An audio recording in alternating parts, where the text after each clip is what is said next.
Recording in progress. Okay. Hi, everyone. Thank you so much for joining us today. We're just going to give it another 2 to 3 minutes just to have everyone join in and give them an opportunity.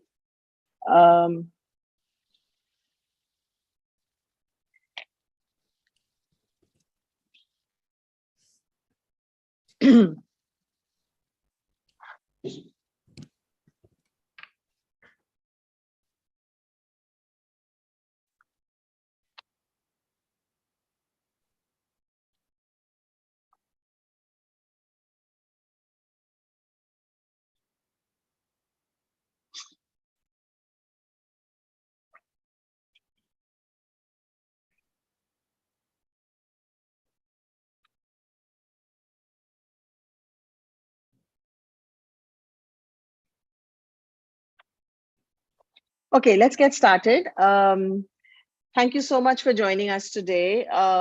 Thanks, Afsha, for being a part of this webinar. So Afsha is, I'll introduce Afsha in a little bit.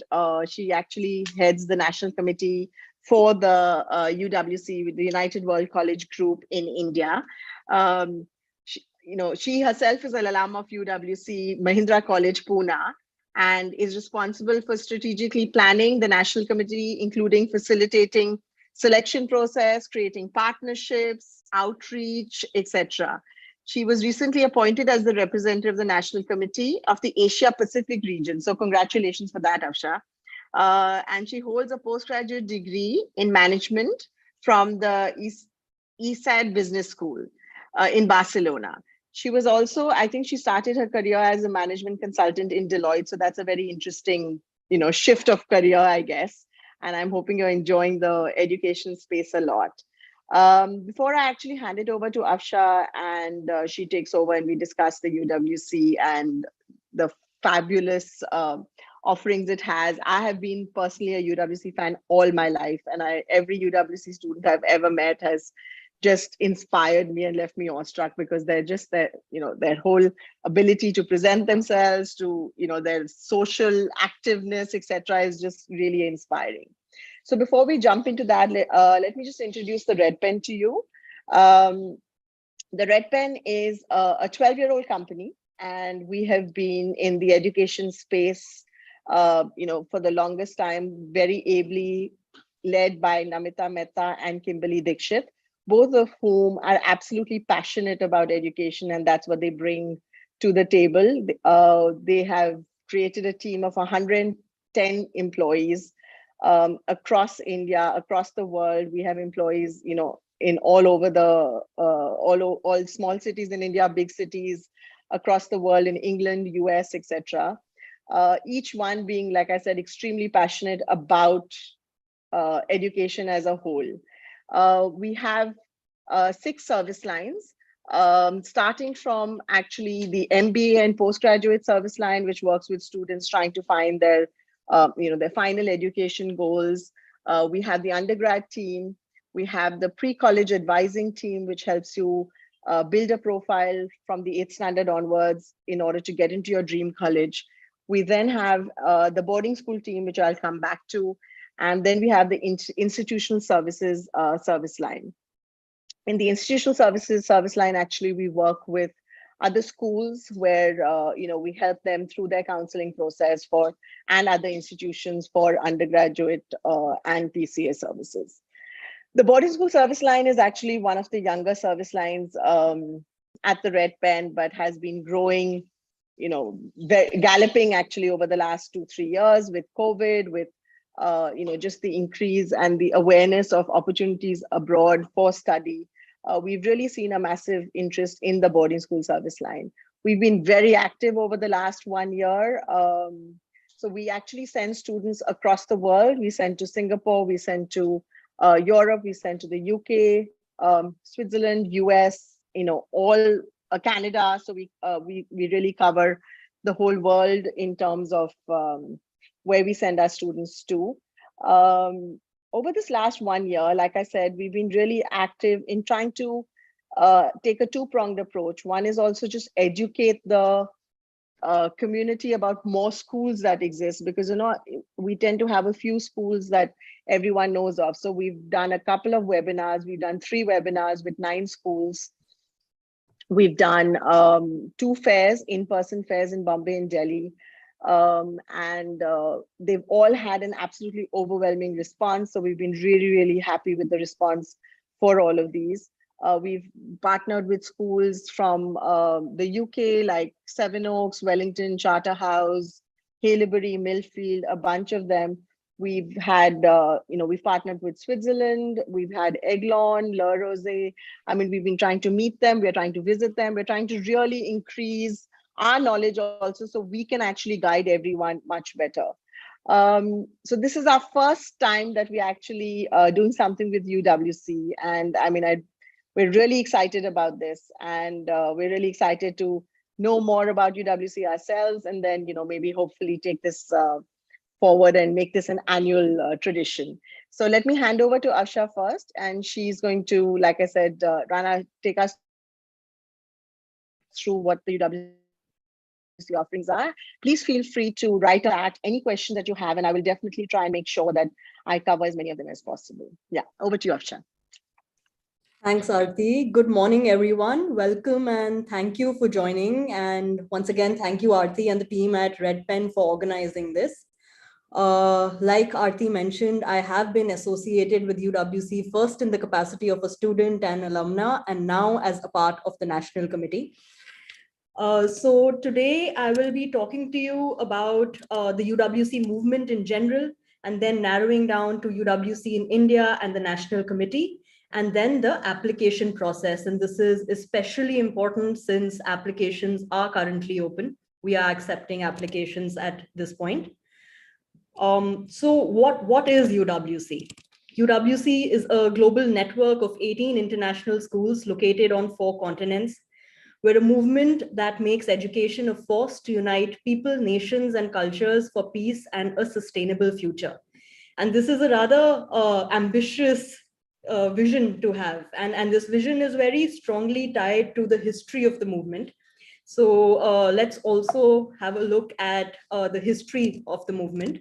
So UWC was founded in 1962 by a German educationist named Kurt Hahn to promote intercultural understanding in the backdrop of the political conflict of the Cold War. So he believed that education should be more than just a means to an end and a way or a ticket to secure a good place at a top university. It should go beyond and inspire students to discover what connects us all as humans and to collaborate with people from different cultures and way of thinking at an early age. And this year is actually special because it marks 60 years since the first UWC college was founded. So the first college, which is Atlantic College in Wales, was founded 60 years back. And as we can see, over the years, the UWC movement has grown to include 18 schools on 4 continents. Now, the majority of these schools focus on the 16 to 19 age group, with some of them catering to younger students as well. Each school has its own unique location and character, but overall, what unifies each school is the dedication to nurture young people's energy and idealism into empathy, responsibility, and action. And here I'd also like to mention, because this is something which is almost synonymous with UWC, you will hear it a lot when we're talking about UWCs, is that UWCs place a heavy emphasis on deliberate diversity. And this has been a part of our ethos right from the beginning. We welcome students from a deliberately diverse range of backgrounds and experiences. And at UWC, this diversity extends to differences in socioeconomic backgrounds, culture, race, religion, as well as nationality. So students at every school make friends from all over the world, and through that, they gain a deeper understanding of different ways of thinking. So the question here arises that how does UWC ensure this level of diversity in all their schools? So this brings us to the National Committee system. In order to ensure this level of diversity, UWC is represented in 150 plus countries through national committees. And it is these national committees that are responsible for overseeing the selection cycle and the promotions in their country for the UWC movement. So the national committee system is something very unique to UWC because you rarely hear of a school which is not handling its own admissions directly and actually trusting these bodies spread across the world to recruit the best students, having a knowledge of the local context and selecting students, for all of these UWCs. So when students apply through a national committee, they're applying to the UWC movement at large, not to a single college or not to an individual college. Now, that being said, your preferences are taken into account. So in your application form, when you're applying through the national committee, you do have to list out your top 5 preferences and also state the justification or the rationale behind those preferences. And we do expect students to do their research when they come up with these preferences. But that being said, ultimately, the final allocation will depend on a conversation between the national committee, the parent, and the student. Lastly, more than 60,000 students from more than 180 countries have studied at UWC schools, colleges, and programs through these national committee selections. Moving on to the UWC National Committee of India and the eligibility criteria if you're applying through the National Committee in India. So in terms of age requirements, students must be no younger than 16 and no older than 18 on the 1st September in their year of entry. So for entry 2023, the student should be born between 1st September 2005 and 1st September 2007. That being said, we do accept younger students, so 15-year-olds as well, if they present exceptional applications, and this is gauged on a case-by-case basis. In terms of residency or citizenship requirements, candidates must be Indian nationals or PIO OCI card holders or residents of India. In terms of academic requirements, candidates must currently be in grade 10 or 11. We also accept applications from students who've been homeschooled or alternatively schooled. A question that we get asked is, if I am in grade 11 currently, can I directly join just for grade 12? This is not possible because there are very important components that are spread across the 2-year program. So we do expect you to go through grade 11 and 12. However, we do get a significant number of applications from students who have completed their grade 11. And many of them say that this was actually beneficial because they felt they were socially, emotionally mature to handle the UWC experience. And they did not find any redundancies in what was covered in their previous school. Moving on to the selection criteria. Again, something that we are asked very often is there an ideal profile or who is a right fit for UWC? And the answer is that we don't have a particular profile in mind. There is no one single profile. We get people who have varied interests, varied backgrounds, and we're keenly looking out for diversity, even in terms of the kind of profiles that we do get. If there is a commonality in our student body, that would be that they're all well-rounded, socially and politically aware young individuals who will thrive in an international environment that all the UWCs provide. Academically, we don't have a cutoff, but the academic record in grade 9 and 10 and the students' co-curricular activities are given considerable weightage. So while there is no cutoff, we do require that the student should be academically sound enough that they can cope with the rigor of the IB. And whenever we're looking at applications, the underlying philosophy is the question that has the applicant made best use of the opportunities available to him or her. So that is sort of a guiding question that we keep in mind when we're looking at applications, given that we get such different backgrounds. We also have 5 core selection criteria, which are listed here and also on our website. So we encourage students to go through those, read the definitions before they start their applications as well. So moving on to the actual application process. So the application process consists of 2 rounds. There's the written application and the interview round. So applicants first need to register on our portal, and the link to the portal is available on our website, social media accounts. and you pay an application fee of 5,000 rupees to access this form. There's also a fee waiver option for applicants from lower socioeconomic backgrounds. The written application consists of essay questions as well as supporting information. So you have the school declaration, which includes a teacher recommendation and the submission of your mark sheets, and a parent declaration. The essays here are very, very important. They're a way for us to understand how you think about yourself, the world. So make sure you give them enough thought, make sure you give them enough time, and you write them yourself, because the readers and further on the interviewers are very experienced in reading out applications where the student has not written the essay themselves.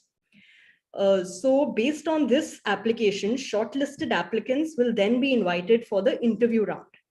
Typically, this round takes place at the UWC Mahindra College campus in Pune. During the last 2 years, due to the pandemic, these interviews have been taking place online. However, this year, we are hoping to revert to the on-campus interviews, and we're planning to hold them in January. So we're on track for that if things remain stable. And all shortlisted applicants are also made to go through a detailed financial assessment. So we believe that the best and brightest students should be able to attend UWC irrespective of their family's ability to pay. So all students who apply through the National Committee are eligible for scholarship support, and this is entirely needs-based, so it's not merit-based. And this is the time when the financial position of the family is taken into account, and parents are expected to contribute basis their assessed ability to pay. I also urge applicants and parents to go through our website. We have a lot of FAQs listed there, so a lot of your queries will be answered if you go through those as well.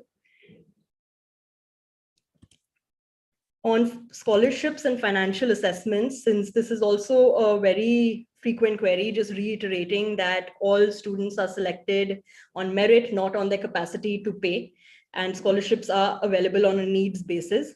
More than 80% of the students selected by the National Committee are on some form of scholarship support. And if you are shortlisted through the National Committee, you will automatically be eligible for this. So you will be made to go a financial assessment. You don't have to specifically request for this. Moving on to our curriculum, all UWC schools and colleges offer the IB, the International Baccalaureate Diploma. It's one of the most well-regarded and widely known secondary school qualifications. UWC actually played a key role in developing this curriculum. And the UWC in India, Mahindra College, was one of the first schools to offer the IB curriculum in India.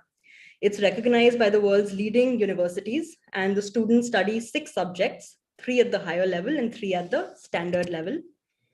A little more on the IB, that you have subjects divided into groups, and you have to pick one subject per group. So you have a first language, a second language, individuals and societies, mathematics, sciences, and the arts.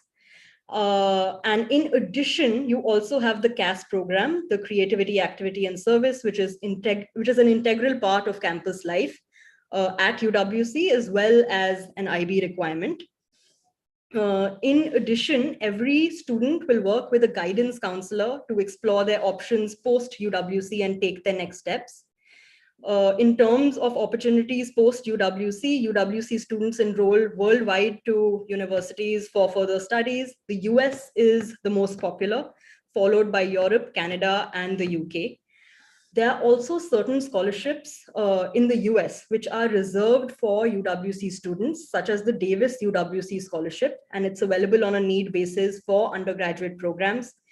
The partner schools for this are 99 colleges in the US, including most of the Ivy Leagues. This is something that's close to every UWCer's heart, the global network, because the UWC Alumni Network, which is 60,000 strong, is a very, very close-knit network. It's more like a community, and our alumni can be found in every corner of the world.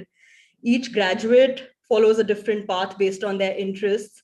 And one thing that all alumni do agree on is that the UWC experience is not limited to those 2 years. In fact, it actually comes into effect when you graduate and you're part of this big community. And this is something that we definitely hold very close to our heart, that we have a very, very close-knit network, and that will contribute a lot to your life as you move forward. Our website also has some alumni profiles, which will give you a glimpse of what some of our graduates are doing post UWC. And you'll see that there are very, very different trajectories that people choose to follow. And lastly, coming on to educational impact, another question we're asked is, why the 16 to 18 bracket? Why do most UWCs focus on this age range? And the reason for this is that by age 16, young people have developed the capacity to understand complex political and social issues. So this is the right time to instill them with the belief and empower them with the belief that they can do something about this to change things. So they are emotionally mature enough, they are idealistic enough, and now is the right time to channel that idealism into action. And that's the reason why we feel the educational impact is the most if we focus on this age group. And before we open up to questions, this is just some important email addresses where you can get in touch with us for application related queries or general queries. And this will also be shared by the Red Pen team with you through email. So you can get in touch with us for any specific questions or concerns you may have.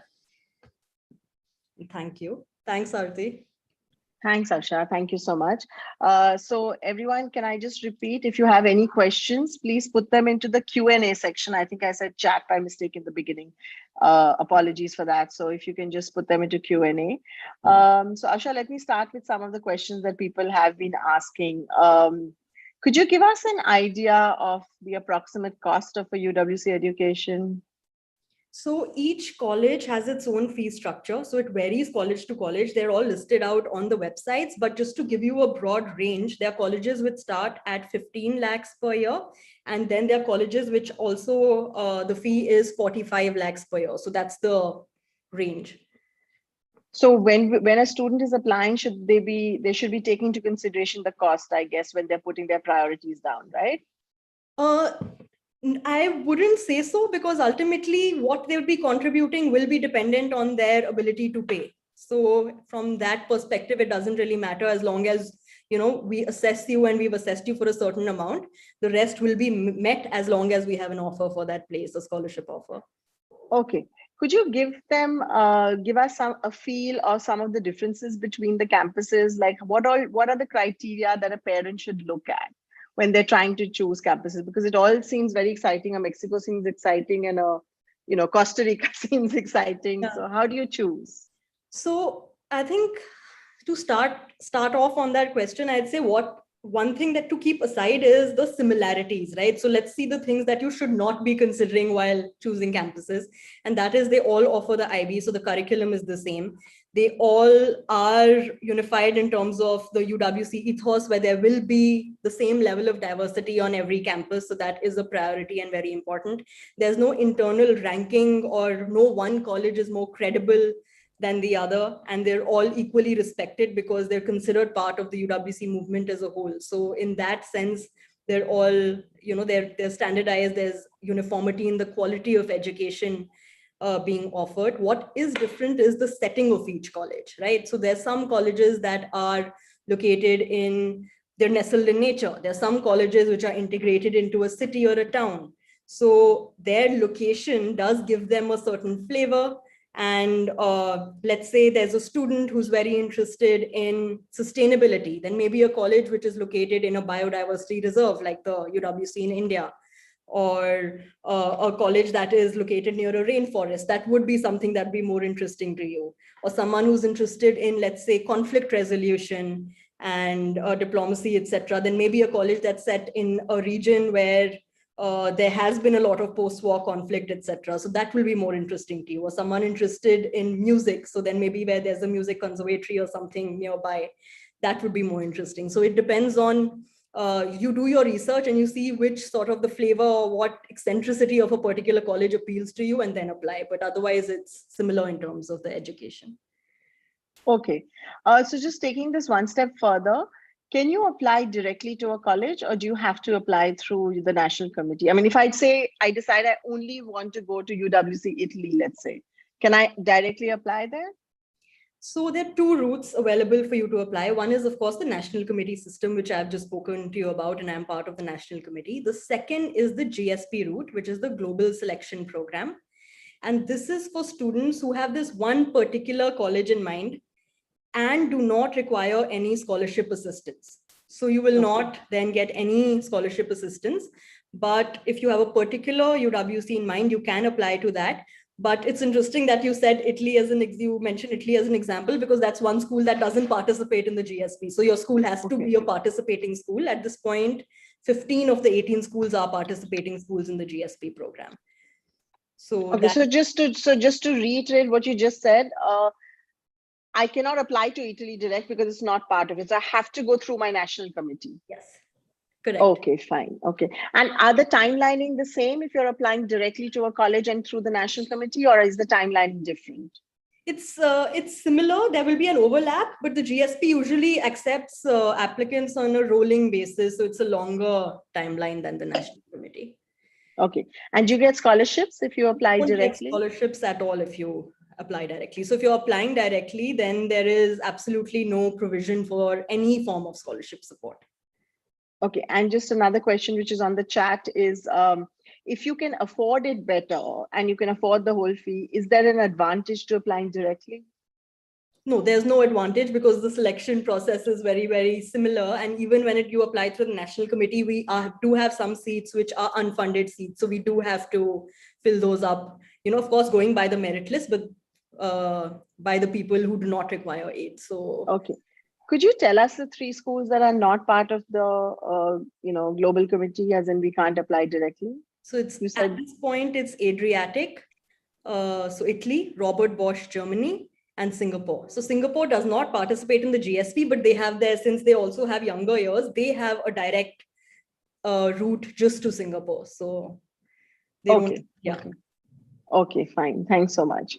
Okay, can you walk us through, like, you get a whole lot of applications and possibly you decide who you want to take. How do you match them to colleges? So for starters, as I had mentioned in the presentation, that we do ask you for your preferences. We ask you for your top 5 preferences, right? And secondly, once the interviews we finish the interviews, we also make a merit list.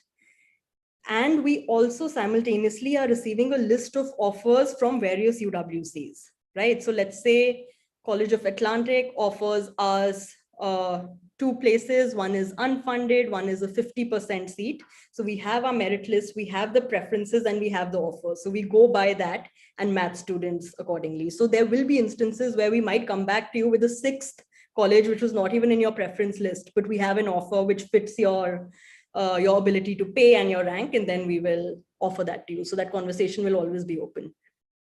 Okay, and you would take into consideration my interest, like you said, biodiversity or whatever it might be. Correct. You would. Okay.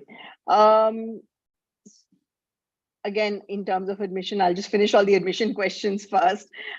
Is the national committee only for 16 plus, or can a younger student apply through the national committee? So the national committee is only for the 16 to 18 age group, for the 11th and 12th. For younger students, they have to apply directly. And how many schools are there, like the ones that take the younger students? There are about, I'd say, 6 schools that accept younger students. There are. Okay, fine. Okay. Also, is it more strategic in terms of admissions to apply through the GSP?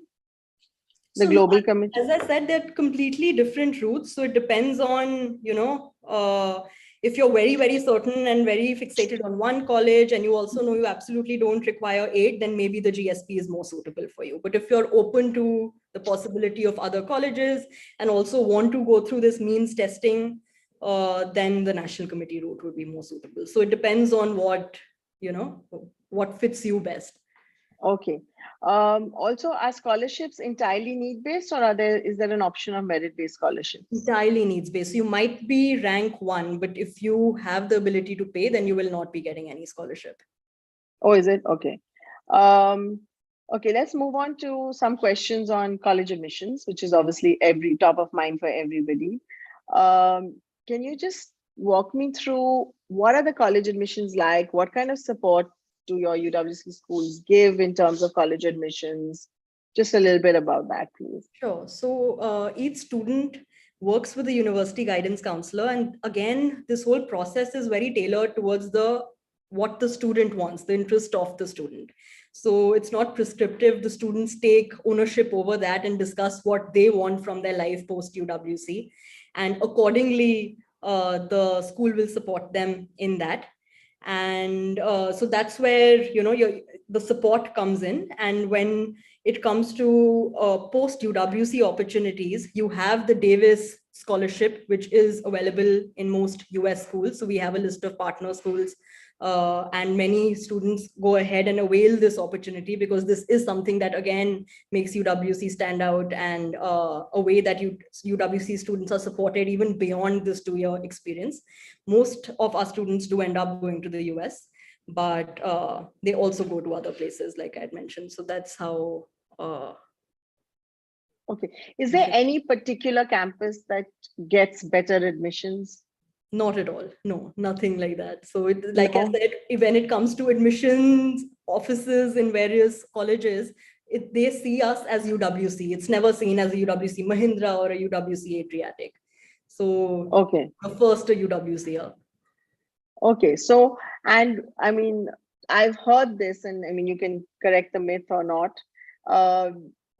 I mean, is UWC as a conglomerate, I mean, liked by colleges? I hear US colleges are very fond of them. So Very, they very like the well ethos. respected, especially in US colleges, like you said. Very, very well respected. They've, I mentioned, UWC has been one of the pioneers of the IB. In fact, they've worked very closely with the IB to develop the curriculum. And the IB is very, very well respected by universities abroad. So automatically, the UWC is also come into play when one thinks the IB. Right. Okay. So actually, let's just talk a little bit more about the IB, because everyone here might not really understand the IB. So, I think Afsha gave a fairly good initial chat about it. So just to reiterate, the IB is run by the IBDP. It's called the IB International Baccalaureate Diploma Program.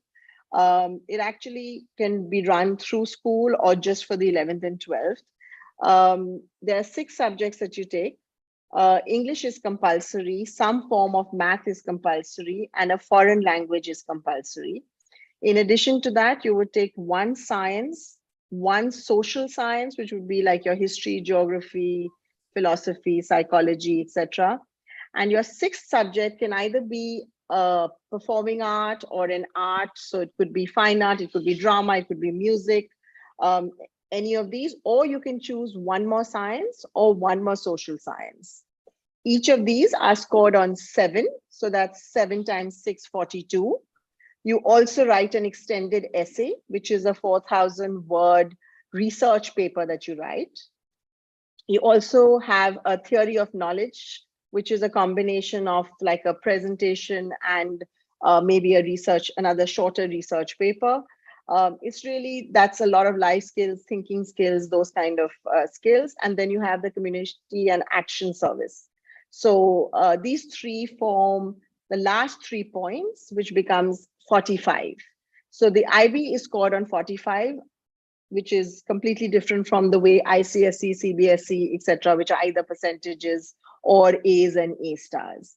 So that's a little bit about the IB curriculum. Out of the 6 subjects, as Afsha had mentioned, you do 3 at the higher level and 3 at the standard level, and that basically means you do those in more depth. So if you're looking to, let's say, go ahead and study engineering, you would probably take physics and math at a higher level. So that's just a little bit of understanding of what that, what that means. Okay. Can you tell us, does the UWC have exeat weekends? Yes, UWCs do have exeat weekends. They are 2 in a year of about 4 days, but usually you can either stay on campus, go off campus, go home, plan a trip with your friends. So it's very flexible in terms of what you can do. Okay. So again, I'd just like to reiterate this because we've been doing so many webinars with the UK schools where expat campuses, expat weekends are are compulsory. You have to leave, the campus during expat. Unlike that, at UWC, it's not a compulsory leaving. So though they call it the same name, expat, you can stay on campus. So it's really more like just a break. That's all it is. It's like a weekend holiday, and you can go out with friends, you can stay on campus. There's no compulsory need. So therefore, you don't need a local guardian in the country when you're applying for a UWC. I think that's a clarification we should make. Yeah. Especially because there's so many nationalities, I think it'd be very difficult to force everyone out of the campus. Absolutely, absolutely. Okay. Another question would be, as an Indian, do I have an advantage in putting UWC Pune as my top priority? Yes, you do, because we do get a lot of offers from UWC Mahindra, since it is our home school. So the majority, 1/3 of our of the UWC Mahindra population is INC students, so National Committee, Indian National Committee students.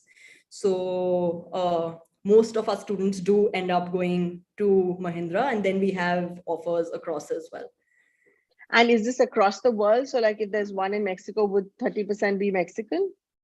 Typically, yes, yes. There is a larger representation of students from the home country. Okay, fine. Thank you. Is there any other UWC campus in India which is outside Pune? No, there's only one UWC campus. Not usually, in fact, so far there's only one UWC campus per country. So there's only one in India. Okay. There's a very specific question that there is a student who's 15 years old when she's applying. Will she not be accepted? So 15-year-olds can go ahead and apply, but our concern is the social emotional maturity, right? So we consider the applications on a case-by-case basis. If we feel that it's an exceptional application, usually for a younger student, we might have an additional interview round as well, just to gauge that they can be accepted. So we have accepted younger students in the past, but in many instances, we also tell them to wait a year and then apply. Okay. And you can apply again if you don't get through, just clarifying that. Yeah. So I think let me clarify that, because that's come up 2-3 times on the chat. As Afsha is mentioning, you can apply. They might be a little bit more rigorous in the interview to just check your emotional maturity to attend.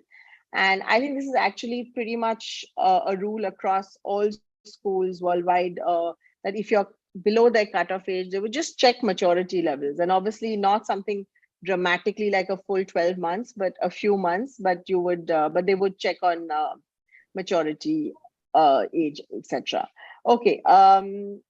You mentioned that UWC is well accepted in the US colleges. What about other countries? So after the US, it is UK and Europe. So when I say US, I mean it's very, very well respected, because they're actually partner schools who know the UWC and have reserved scholarships for UWC students, right? So it's to that extent where you're sort of treated as very, very, very sought after students that universities are looking for. Whereas otherwise, it is something that you're in good standing for, but that's something that you have to build your relationships. For example, in India, we don't have many students who prefer to stay back. That number is now increasing slowly, but the IB is still something that is slowly gaining popularity in Indian schools post the 12th grade. Whereas in the US, it's something that is sought after. So that's why the US. But otherwise, we have students in the UK, Europe, etc. as well. Okay. Do all the UWC campuses offer the same IB subjects?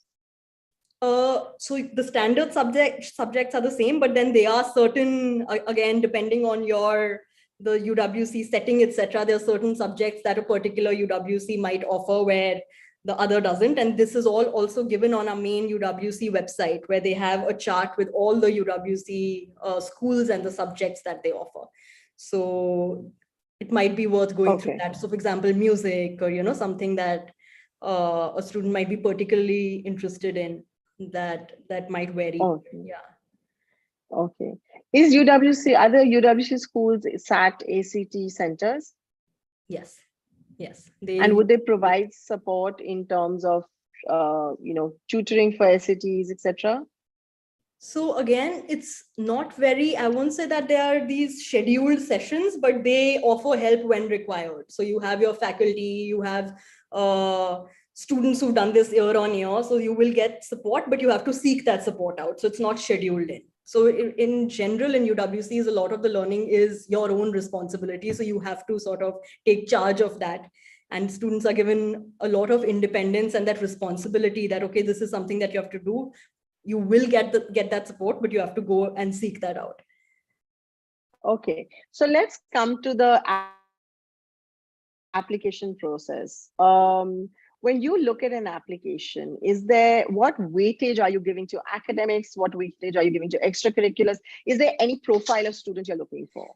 So absolutely not, because if we actually want to accept the kind of diversity that we're saying is so important for us, then there is no single profile that we can have in mind, which is why academics is also this initial filter that we use, right? That we do want students who can cope with the IB, because it is a rigorous curriculum and we get students from all kinds of educational backgrounds before UWC, and also students who've come from refugee backgrounds, conflict backgrounds where they've had interrupted schooling.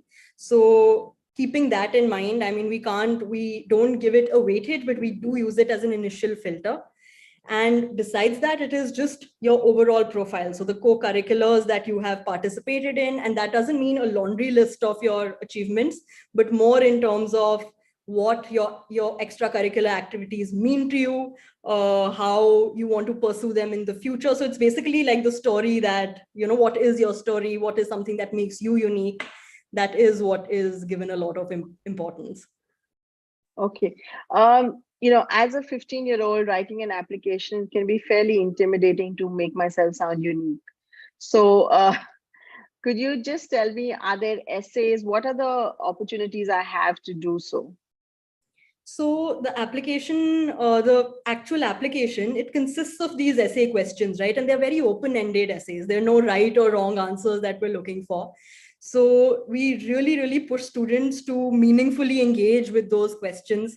And again, just reiterating that we're not looking for a laundry list of achievements. We also acknowledge that these previous 2 years have been very unique for students, where they haven't had the opportunity to actually participate in a lot of activities, right?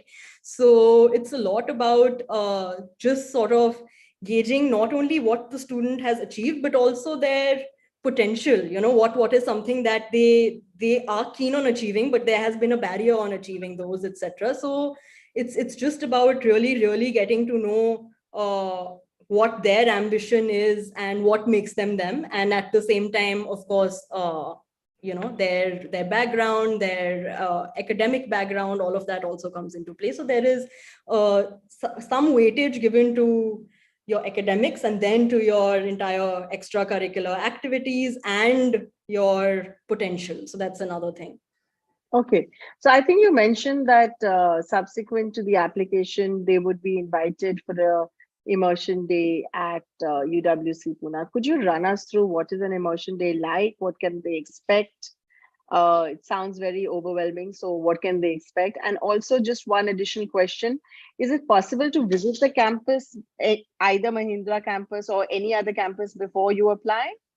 So Mahindra campus is actually holding their open days. So I'd encourage you to actually sign up for those if you're interested. Even if you're interested in another UWC, it might be of interest to you to still go to the Mahindra campus, because it will just give you a flavor of life at any UWC. So that is something that you can currently sign up for. There are virtual open days. There are also in-person open days where you can visit the campus. And in terms of the immersion day that you were asking for, so last 2 years we've had our interviews online, but now we are planning to revert to the on-campus interview. And this is a mix of individual interviews, and these interviews are all run and conducted by our alumni. Our alumni are very closely involved in the selection process as well. So it's a mix of alumni, faculty, and also current students, because they have a very active voice in how things are run on campus. So there's a mix of individual interviews, group activities, team games, etc. So it's actually a lot of fun. Even if UWC is something that you're not going to pursue, students have come back to us and said that they really enjoyed going through the experience of the interview. Okay, so we apply, then there's a shortlist. So you and only the shortlisted students are invited for the immersion. Correct. So you apply, that's the written application, which is the essay questions, the school declaration and the parent declaration. Those are the components. Basis that there's a shortlist, and only the shortlisted candidates are then invited on campus for the interview. Okay, fine. Okay, thank you. And is there any kind of conversion rate or something? It depends year on year. So there is no particular, okay. It depends on the number of offers. Also, in terms of GPA, is there any minimum academic requirement you're looking at? I mean, if it's below X, don't bother applying kind of thing? That I don't want to say, because usually there is no minimum requirement, because there are times when we will have students, like I said, who have special circumstances, but then they make up through their extracurricular activities or other interests. So as long as we see that potential and a reason that they didn't have, let's say, ideal academics, we won't disqualify you from applying. So I don't want to give that out, because I don't want that to be a deterrent for anyone to apply. I would really encourage people to go ahead and apply no matter their academics. And could you give us a timeline? So you're saying the applications will close around November? Yes. When would the immersion day be approximately? This will be in end Jan. And when do the offers get made? Between February and March. Okay, and the term starts in September 23. Yes, so August, September is when most of the... Okay, and what about in terms of payment? As soon as you get an offer, do you need to take a decision and make a payment? Pretty soon, yes. You have to make the first installment, but then there are different payment plans also depending on the circumstance. So that's something you'll take up with the school and discuss. Okay, so if a student is currently in the 8th standard and is looking to apply to UWC for the 11th and 12th, can you give them any tips on how to prepare themselves to be a strong applicant for the UWC? My only tip would be that, especially for students who are coming from the Indian schooling system, that is CBSE, ICSE, etc., there is a heavy premium placed on just academics, and then co-curriculars is something that's a good to do thing, but not a must do. So, keeping up your other interests beyond academics is not given as much priority as your academics. Whereas in UWC, once you're in, it's built into your curriculum. So that's something that is given equal importance, and you are expected to multitask and prioritize your work, your co-curriculars, your social life. So I feel like if you are interested in UWC, you should, number one, start taking that responsibility early in terms of being able to prioritize on your own, be it your general life, because a lot of our students come from more protected backgrounds. And the biggest challenge is that here is an environment where we are not given an agenda in terms of, okay, this is what your day is going to look like. You have to take ownership over that.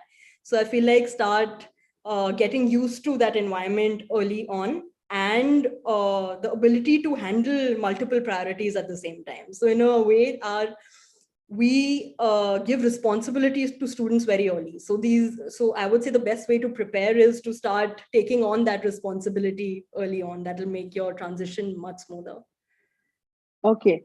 How important are sports at UWC? I mean, is it quite, because they're small schools, they're not like, they've only got 2 years. So are you able to, like, team sports, are you able to put together strong teams? Do you participate in activity in tournaments across the country, across the city, anything? So again, sport is also built into the curriculum, right? You have the CAS, you have the activity component, and it's very, very important.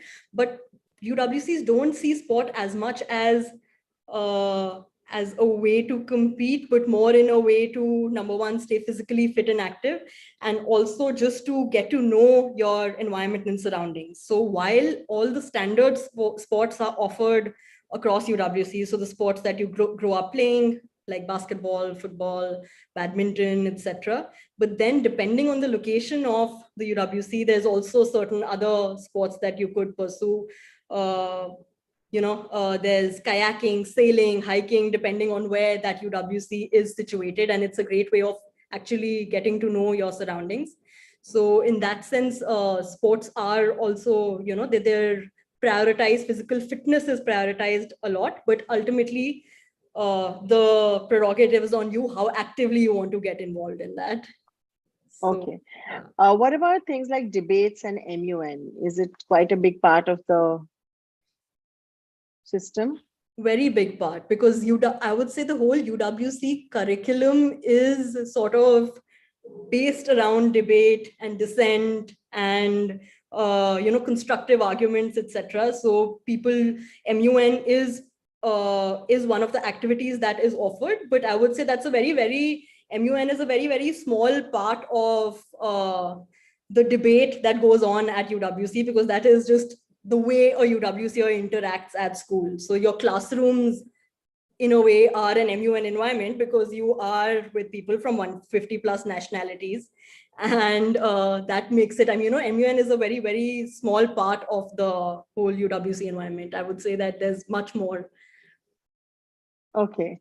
So Asha, would you be able to just help us, just identify any specific skill sets which you think, a student coming into UWC must have before they enter to be successful?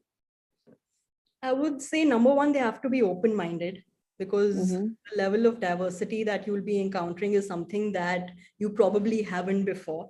And even students who go ahead to colleges after UWC say that they have not encountered that level of diversity ever again. So that is something that you have to be, you have to be open to accept, or at least engage with different points of view. So that is the most important. The second is the level of awareness and inquisitiveness about the world around you. So while you might have come from a very homogeneous background, you should be willing to deal with alternative points of view and, just sort of engage with that conversation, be inquisitive about what's happening about the world at large. So that's the second thing. And the third is that some interests that are unique to you, because we have people from all over bringing in their unique interests, so you'll add to that conversation then, right? So that could be anything that you're bringing to that community to enrich that community. Okay, lovely. And would you like to share some personal experience from your time at UWC before we end the day? So like all alums, I think this is a very unanimous view that UWC is what we call transformative. It really is. Especially for students, for example, my personal example, I came from an all girls, Catholic CBSE school. So very sheltered environment where my mom was teaching in the same school. So, it was that level of just being in a very homogeneous, protected environment. And then came UWC. So it really opens up your world at a very early stage in your life. And it is very challenging. That's another thing that I do want to stress here, that it's not a very easy experience. It is a challenging experience, but it really sort of sets the tone to the rest of your life, because after that, it makes the rest of your life easier in terms of dealing with different environments, being thrown into a situation which is way, way off your comfort zone. And what I cherish the most is the global network that it offers. It really is a very, very close-knit and caring community. And at the end of the day, it doesn't matter which UWC you attended. Your first loyalty is to the movement. And I've never seen a more committed bunch of alumni. So, UWC is an organization which consists of about 4,000 active alumni volunteers who are actually taking this movement forward, running national committees, and just passionately giving back. So that's something that I really cherish. Lovely.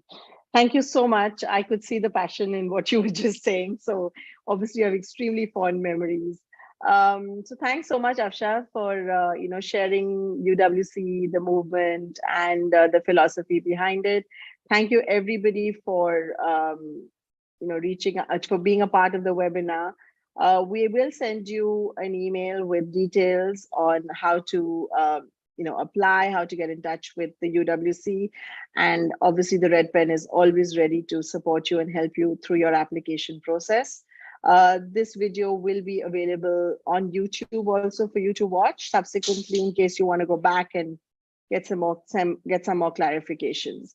So thanks very much. Thanks, Afsha. Thanks, the audience, for being a part of this. Thank you so much. Okay. Thanks for